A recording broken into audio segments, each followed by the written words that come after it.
Je vais peut-être demander donc juste à M. Malice, donc peut-être sa réaction. Vous êtes représentant donc d'une organisation qui de longue date a fait de la réforme systémique, l'a appelée de ses voeux en quelque sorte.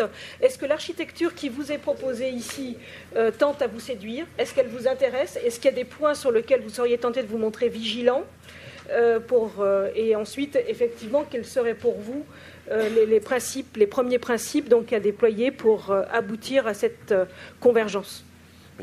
D'abord, le fait même que des techniciens, des économistes travaillent sur l'idée de réformer notre système de retraite nous paraît utile. C'est-à-dire que nous, ce qu'on dit depuis un certain nombre d'années, si vous permettez, je vais expliquer un peu notre cheminement, c'est qu'il est nécessaire de ne pas considérer que les seules modifications de paramètres règlent les problèmes. Et quand M. Wörth disait tout à l'heure qu'on parlait de systémique pour éviter de poser les vrais problèmes, moi je dis exactement l'inverse. C'est-à-dire que lorsqu'on actionne des paramètres et qu'on ne fait pas une étude d'impact pour savoir qui paie, qui subit la réforme, qui d'une certaine manière en bénéficie, c'est là où on ne va pas jusqu'au bout.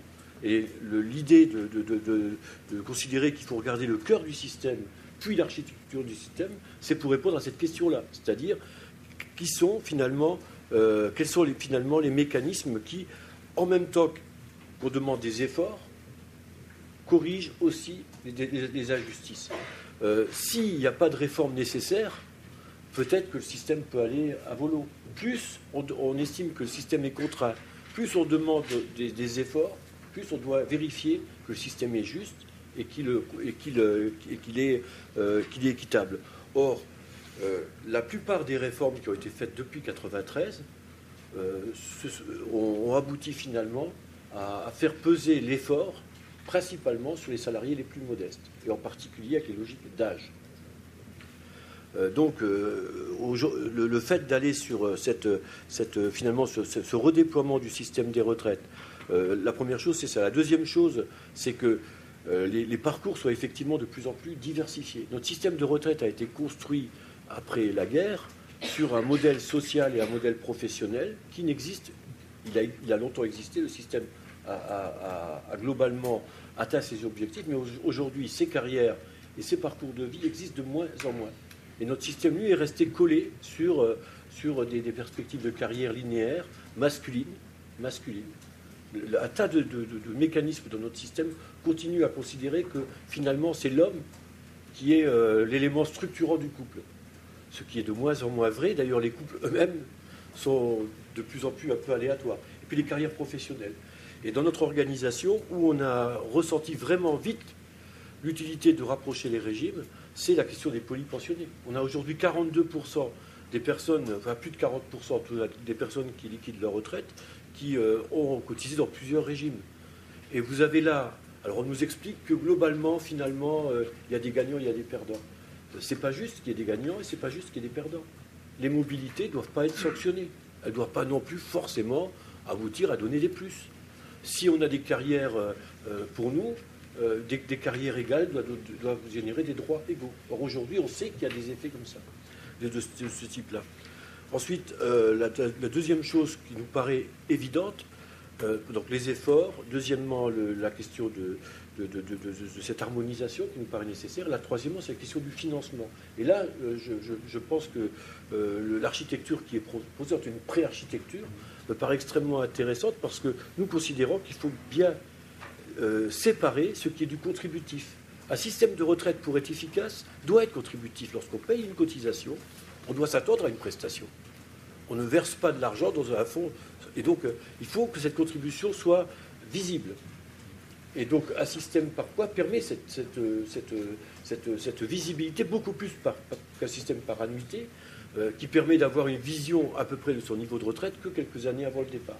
Et les choix qu'on fait dans sa vie, dans un système par annuité, sont totalement opaques.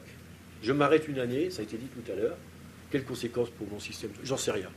Je veux m'occuper de mes enfants, etc. Un système par mois permet cette visibilité-là. Et par contre, ce qui est non contributif, pour nous à la fois, il faut que les financements soient élargis. C'est-à-dire que la solidarité, alors ça peut être fiscalisé, ça peut être la CSG. Après, les histoires de tuyauterie, les histoires de technique, à la limite, elles sont un peu secondaires. Mais le fait même que l'ensemble des mécanismes de solidarité, eux, doivent être financés d'une façon plus large. C'est un peu ce qui nous a poussé à proposer l'idée de rapprochement des régimes, ensuite l'idée de la réforme systémique. Alors je vais vous donner une petite confidence. Dans les réunions préparatoires qu'on a avec le ministère, avec les différents ministères, on nous a dit il y a 2 mots qu'on ne peut pas utiliser, on va tout savoir, il y a 2 mots qu'on ne peut pas utiliser lorsqu'on parle des retraites, c'est systémique, parce que tout de suite on pense à votre organisation et du coup c'est une caution qu'on vous donne et on ne peut pas. Voilà, on ne peut pas. Et régime notionnel. Régime notionnel, même chose. Alors c'est d'une certaine matière, on nous fait honneur de considérer qu'on est porteur de ces orientations-là. En même temps, moi je suis persuadé que dans la réforme qui nous est proposée, il y a des éléments d'ailleurs qui nous rapprochent d'une réforme systémique. Il y en a deux. Une, il y a des mesures qui ne se contentent pas simplement je disais, d'actionner les leviers, mais qui jouent au cœur du système des retraites. Lorsqu'on a une technique de validation de 150 heures par rapport à 200 heures, on modifie des redistributions au cœur du système. C'est du systémique. Lorsqu'on reconnaît des années systémiques au sens là, c'est-à-dire qu'on touche au cœur du système. Ensuite, la deuxième chose, c'est les règles de pilotage qui sont proposées et qui permettent d'une façon, M. Marek me disait tout à l'heure dans l'oreille tranquille, d'une façon, on peut dire, relativement apaisée, de regarder au fil des évolutions, à la fois les grands équilibres qui sont nécessaires, parce que parler des régimes de retraite, en particulier aux jeunes générations, leur dire il n'y a pas d'efforts à faire, mais de toute façon ils seront déficitaires, vous ne toucherez rien, vaut mieux être clair sur les efforts qui soient à produire par tout le monde. Donc, à la fois les équilibres financiers, mais aussi avoir des indicateurs année après année de ce que le système génère en termes de solidarité. Est-ce que réellement les mesures qui sont prises corrigent les inégalités que le système amplifie au niveau des femmes? Est-ce que les mécanismes de pénibilité qu'on va mettre en place, est-ce qu'elles répondent bien aux objectifs? Est-ce que les jeunes peuvent, en faisant des études, avec des périodes de job d'été, etc., est-ce qu'ils peuvent malgré tout valoriser des trimestres plus qu'hier? Si on est capable de faire tout ça en même temps, dans les années qui viennent, on va pouvoir progressivement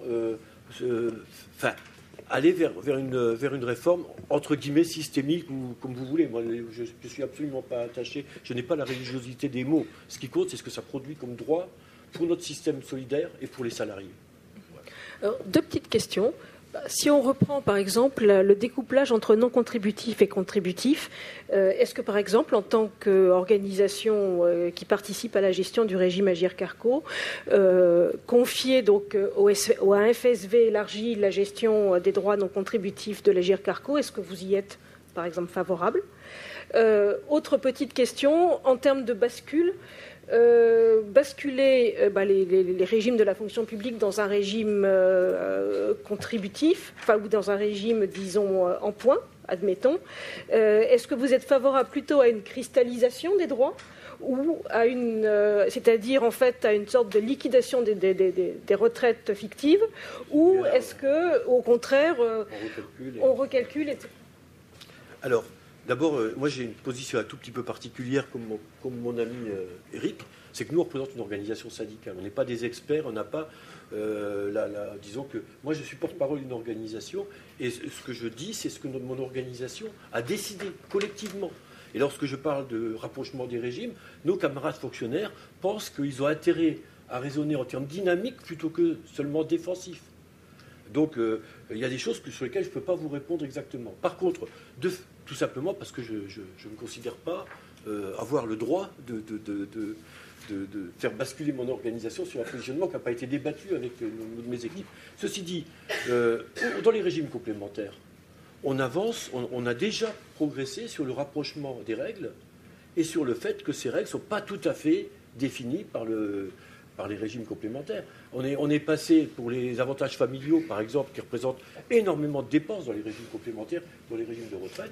On est passé à un système qui était totalement particulier. 5% pour la partie ARCO pour 3 enfants, 0 pour 1 ou 2 enfants, puis 5% pour 4, 5, 6, 7 enfants. Donc pour l'ARCO, il y avait un système avec l'AGIR qui avait un système où c'était 8% pour 3 enfants, puis 12, puis 16, puis 24.